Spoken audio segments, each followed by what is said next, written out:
तो गवना करक चल गईला, नहीं बूझल दिल के बतिया।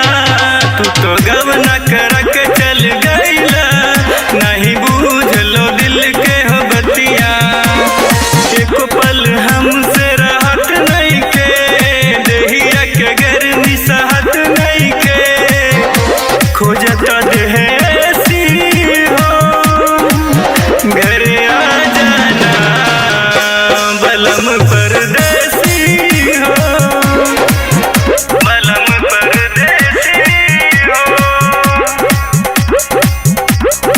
बलम परदेसी हो।